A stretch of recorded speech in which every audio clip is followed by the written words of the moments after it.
Good morning, Pastor Sargent here. It's Friday. It's hard to believe that this week is almost over.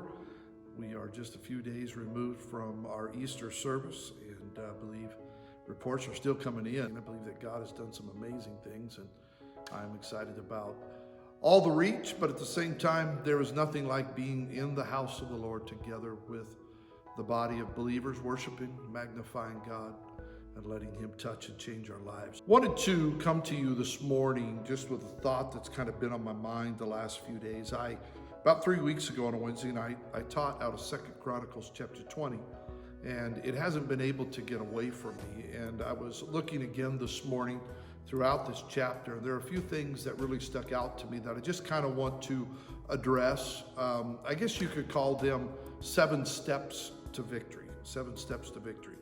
And let's just dig into them real quick. It's not going to be long this morning, but just wanted to share my heart. Number 1, we find that Jehoshaphat, when he's faced with the enemy that's coming against him in this chapter, he goes immediately to seeking the Lord. Verse 3 says he spent time seeking the Lord. And he fasted and he prayed for help. And the Bible basically says he humbled himself. Something about in the midst of trial, in the midst of difficulty, that we first of all have to go to God. We have to seek the Lord. It's important. I pray that during this time, you're doing just that. You're spending time in the middle of all this uncertainty. You're spending time seeking the Lord. The second thing that I noticed is he began to, in verse number 5, all the way down to, I believe, verse number 11, he began to kind of rehearse the Lord's faithfulness, God's faithfulness. He began to kind of rehearse it, remind himself, remind God of how faithful God had been. And I think that's important. I mentioned it the other day. When we go to prayer, it should be a time that begins to remind us of the power and the glory and the majesty of the God that you and I are privileged to worship. He began to rehearse God's faithfulness. I think he was probably encouraging himself a little bit, reminding himself of all God had done and what God will do.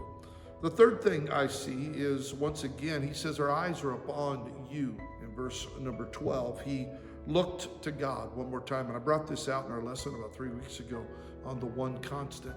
He began to look to God. He didn't look at the enemy. He didn't look at the struggle. He didn't look at the obstacle. He looked to God. No matter what is going on in today's world, no matter what it may look like to the carnal eye, you and I, the people of God, need to look to God. There is something about seeing Him for who He truly is. Our eyes are upon you, Jehoshaphat said. The fourth thing, which is so exciting, and it's found in verse number 14 and 15, is that he remembered the battle was not his. He remembered it was the Lord's. This is not our fight. I want to say that again. This is not our fight. This is God's fight. We are the people of God. We need to just turn it over to Him. This battle belongs to the Lord. And that's so encouraging to me, because I see so many things that we could try to fix, we could try to change, we could try to overcome in our own power, but it doesn't work that way in the kingdom of God. The battle belongs to the Lord. The fifth thing I see here is God tells Jehoshaphat in verse 16 and verse 17 to position himself and let God fight for him. Just position yourself, or stand still, he said, and see the salvation of the Lord. Watch God do the work. Sometimes we can get so busy trying to fix everything and trying to force our own way through situations in life. At times, you just have to stand still, and you have to watch God do what God does. He's amazing at what He does. Stand still and see the salvation of the Lord. It's not time in this situation. It's not time to get sidetracked by looking everywhere else and falling away from God and falling away from being committed to the Lord and His ways.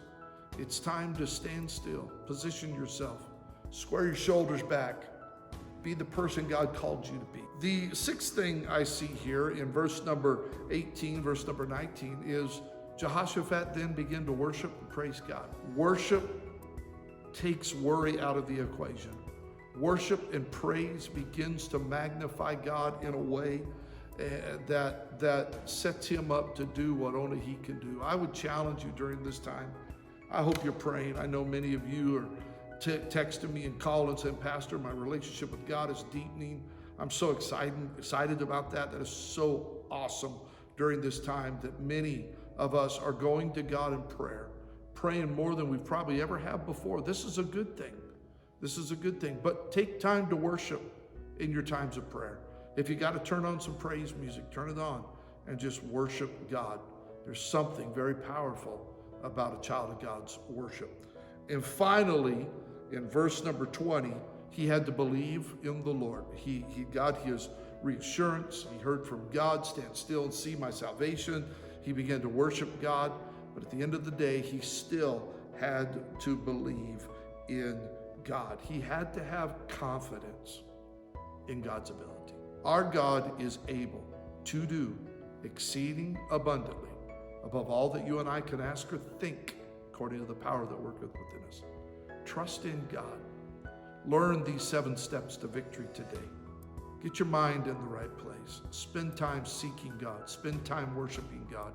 Spend time rehearsing God's faithfulness. Spend time putting your eyes upon him. The old song, turn your eyes upon Jesus. Look full in his wonderful face. There's something powerful about a child of God whose trust is in the Lord.